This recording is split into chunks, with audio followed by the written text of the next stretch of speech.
I like to watch, to close my eyes in the act of voyeurism. The photographer is a voyeur. I am a voyeur. He who watches becomes a voyeur, who looks at what he doesn't want to see. I like to watch. I'm afraid to watch. 10 years later, it's still there. The photographer's wanderings along the asylum corridors, searching, forward, backward, never satisfied. Victim or aggressor, it's toward himself perhaps that the violence is greatest. Look at the photographer, see the demystification of the hero, who above all takes from others. Luck plus labor equals, there is nothing. There are only photographs. To clear his conscience, the photographer calls himself an artist, a human being. His approach is similar to that of other madmen, with his own quest for the Holy Grail, the decisive instant, his quest for the angle. He's not normal. Anguished clown. The psychiatrist urges the photographer to watch. He will be the witness, a police report, of things we refuse to believe. We must denounce those who are unfortunate, everyone except the psychiatrist, and then again, he also likes to wander along the corridors of the 19th century. One does not come out untouched. One comes out liberated, having seen the outcome, yet knowing that tomorrow on the street the difference isn't very great. Fortunately, there are madmen at large. There are good photographers. There are botched pictures one doesn't show. Informer. The contact sheet becomes an informer. What makes a good photograph? A photograph one can look at without shame, without uneasiness. Here it's quite the contrary. No promise, no chance. Everything's dark, everything's true. The photographer is ready to do anything to obtain his photograph. Or does he suffer as much as his subjects, from whom he seeks to find a self-portrait? On pain, I liked watching, he says later. I stopped the day I sensed how to take good photographs. I never went back. Today I'm no longer afraid.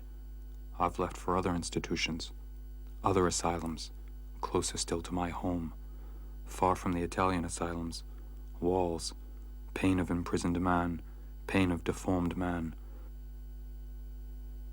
Today the noise, it's the noise which haunts the memory, the impression of walking in circles, no exit. There's no longer any door. The photographer is here, looking like a new arrival, a new resident, present every day. He's neither doctor nor nurse. He's not of the profession. He wanders also, searching for something. He seems pleasant, not yet at ease. He doesn't talk. He appears not to look. He has something in his hand. The other attacked him, wanted to hit him. He ran away, just in time for the door was closed. There was no nurse. Perhaps he's a voyeur, a professional voyeur, spying on misfortune. Every day pain, that without and that within. There's also the light, this November light, which penetrates the rooms. He protects himself from the light, rather aggressive. It reminds me of playing truant. There is no sadness. The mind is in command. The mind is here. His PC, everything is free without constraint. Thought alone remains free. It's the only thing still unconfined. The photographer also remains free. For the moment there are no photographs. The cinema waits to be born. I reject it for the moment I reject the film. These photographs help me to think.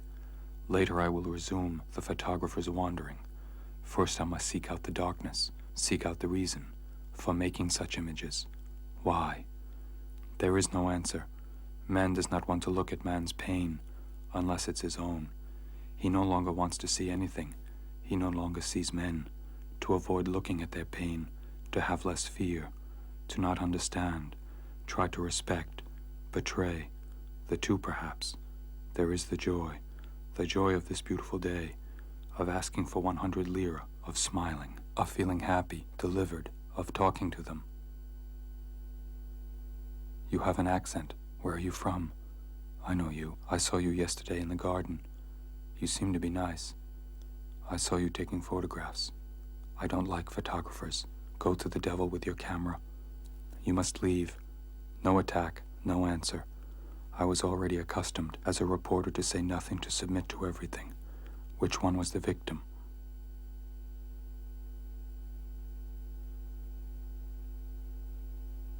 Each day, I emerge refreshed, rejuvenated, encouraged. The dream doesn't exist. I'm still here. Don't show fear. Don't provoke it.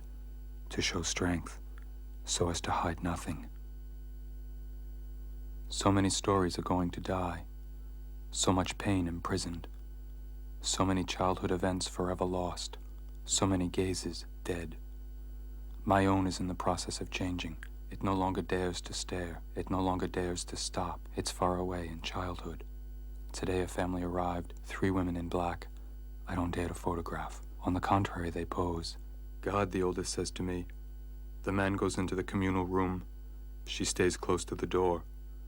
I watch from a distance. It's still daytime, but it's already dark. As for a child, and if the eyes were forever affected, is that violence? I wouldn't recover from that. I'd prefer to disappear, to have seen nothing, or rather to return, to be able to sleep, to wake up in the morning, go into the garden, and wait for the sun to break through. To drink a coffee, listen to music, to wait. I disappointed no one. No one expects anything from me. No one knows that I'm here. She stayed in Paris. I hide inside myself without her. I'll come back to take other photographs. Today I'm only passing by, not cheerful enough this afternoon to go walking with my friends.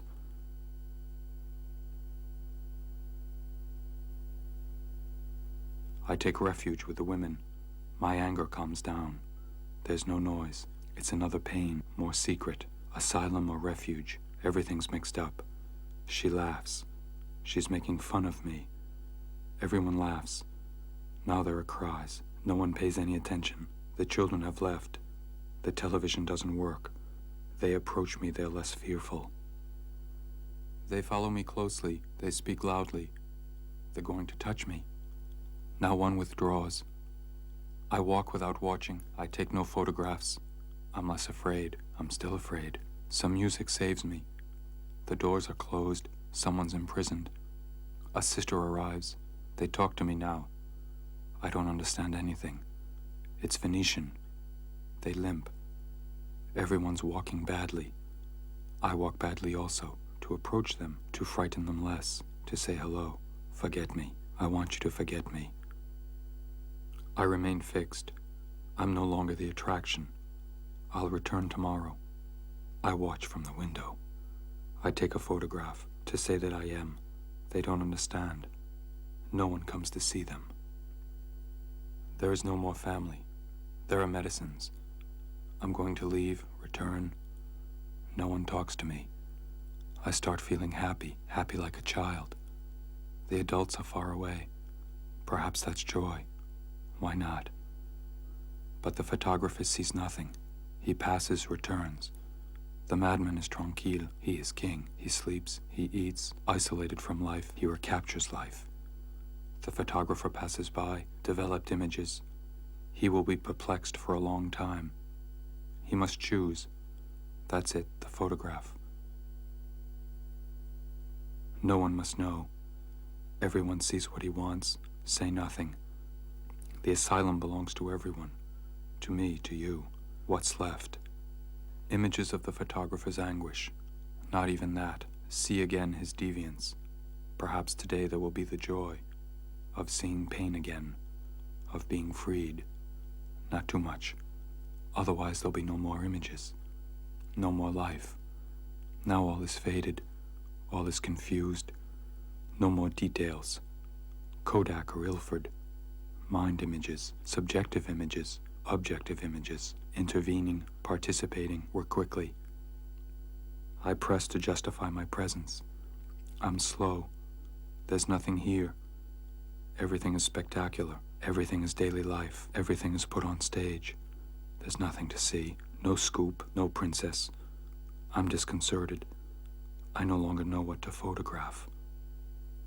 The bed is empty. I think of Paris. There's no itinerary for taking a good photograph. Listen. The image is mute. It doesn't want to hear. It's not sentimental. It rejects sound. No pity. No breath from the film. Nothing. There remains the film grain. Everything is black and white. There's no traveling color. We're far from Paris. We're tranquil. There are no airplanes, no exotism, no hotel. Heat is absent. I must return in summer. I like the winter. The minister is here. He examines each image. I'm next to him, ill at ease. I follow him. It's the inauguration, the first time. There's a single entrance, a single exit. Aestheticism and psychiatry. I can't write about it. It's mundane, it's life. No one's looking. I'm free. The hours pass. The neon lights are illuminated, even during the day. I belong to the family. Yesterday, a dangerous woman followed me. Today, I'll stay here. They aren't paying any attention to me. There is sex, cold. No one wants to pay attention. It's all part of asylum conduct. The despair of cohabitation, of deviance of what is normal for men. Memory will keep the rendezvous. Pursue you, pursue us. Everything is leprous, humid. They watch me, they also. Perhaps they've never seen this kind of madman, a new resident with this disease, attracted and haunted by shame. The men in white are rare. In the morning, a few. By afternoon, no one. Only the photographer who missed his vaporetto because the city is still there. To watch. Take a photograph for me, just one, please. I no longer have a family. I'll return in summer. I'll return in winter. The television is playing without sound. Pain to be framed. Pain, that is the frame. Light, that's joy.